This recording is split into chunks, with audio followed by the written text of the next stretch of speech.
Welcome step and speak academy में आपका बहुत वेलकम। तो आप जान रहे हैं स्टेप्स धीरे धीरे क्या क्या बच्चे के लिए ज़रूरी है। आज हम लेसन 3 करेंगे। तो थर्ड नंबर में हम क्या सीखेंगे कि स्पीच आने से पहले बच्चा क्या सीखे। तो बहुत सारे पेरेंट्स हमारे पास जब भी आते हैं कहते हैं मेरा बच्चा बोलता नहीं है ना। तो लेकिन बच्चा बोलता क्यों नहीं है, तो ये चीज़ हमें जाननी है।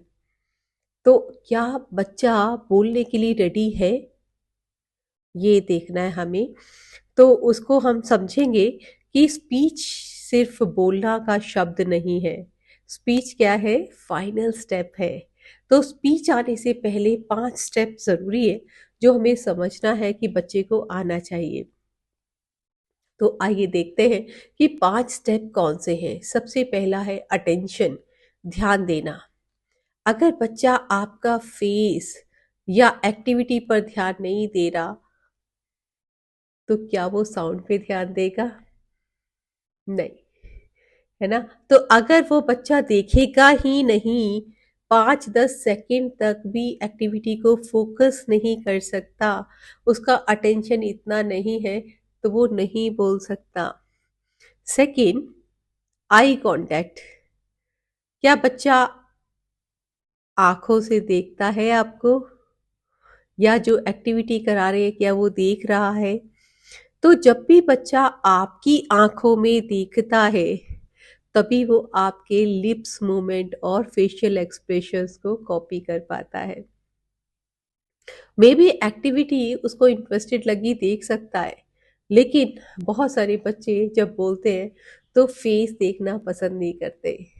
और फेस तो क्या, आईज को देखना, आई कांटेक्ट इतना आसान नहीं है।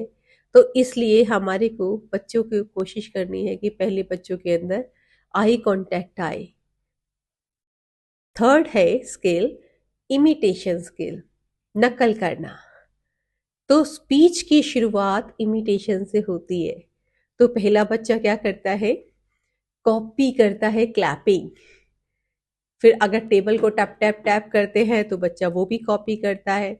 फिर धीरे धीरे कुछ भी एक्शंस करते हैं तो बच्चा एक्शंस कॉपी करने लगता है। और जब बच्चा कॉपी करने लगता है हर तरह की नकल, तो फिर बच्चा स्पीच भी कॉपी करने लगता है, आवाज़ें भी कॉपी करता है। तो अलग अलग तरह की साउंड्स कॉपी करता है। तो क्या हमारे बच्चे करते हैं? नहीं, तो ये स्किल डेवलप करनी चाहिए। तो नंबर 4 है अंडरस्टैंडिंग स्किल, कि समझना। समझना इतना इम्पोर्टेंट क्यों है?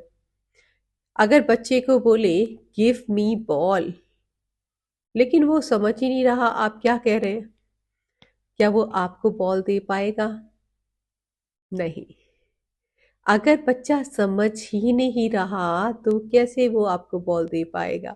इसलिए अंडरस्टैंडिंग हमेशा स्पीच से पहले आती है। नेक्स्ट स्टेप है इंटेंट टू कम्युनिकेट, अपनी ज़रूरतों को बताने की इच्छा। क्या बच्चे के अंदर इच्छा है कि वो बताए? तो ये सबसे ज़्यादा इम्पोर्टेंट स्किल है, क्योंकि बहुत सारे पेरेंट्स बच्चों को, उनको पता चल जाता है कि बच्चों को क्या चाहिए, उनकी ज़रूरत होने से पहले ही उनके पास वो चीज़ें मौजूद होती हैं। तो उनको ज़रूरत महसूस होती ही नहीं बच्चों को। तो अब हमें क्या करना है, हमें देखना है कि बच्चे की ज़रूरत बताने की इच्छा पैदा हो, उसके लिए हमें वो एटमॉस्फेयर क्रिएट करना है ताकि बच्चे को वो ज़रूरत महसूस हो और वो बता सके। तो बिना ज़रूरत के हमें नहीं देना है। तो कोशिश करनी है ताकि वो बच्चा खुद अपनी ज़रूरत के मुताबिक मांग सके ना। तो वो कैसे मांगेगा, तो ये सब कुछ हमें जानना है।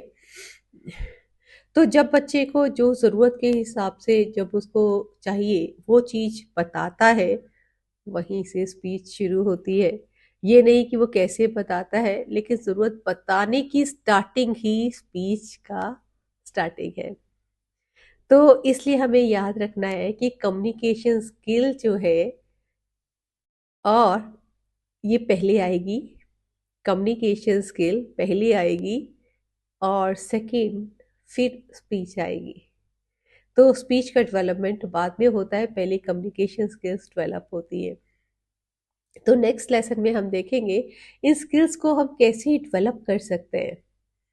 थैंक यू, आपने बहुत ध्यान से इसको देखा होगा और एक एक स्टेप पे बहुत ध्यान दीजिए, क्योंकि अगर हम पेरेंट्स समझेंगे ही नहीं और बच्चे को वो कराएं जिसके लिए बच्चा अभी काबिल नहीं है, तो हमारी मेहनत गलत डायरेक्शन में जा रही होगी। तो इसलिए हम चाहते हैं कि पेरेंट्स आप बिल्कुल जो इतनी हार्ड वर्क कर रहे हैं उसका रिजल्ट आप खुद अपनी आंखों से देख सके, और वो भी स्पीड से आएगा रिजल्ट अगर आप इस तरीके से पहले समझेंगे फिर करेंगे। सो मिलेंगे parents, thank you, bye bye. Next lesson पे मिलेंगे, नेक्स्ट चैप्टर के साथ में, चैप्टर 4 पे। Thank you.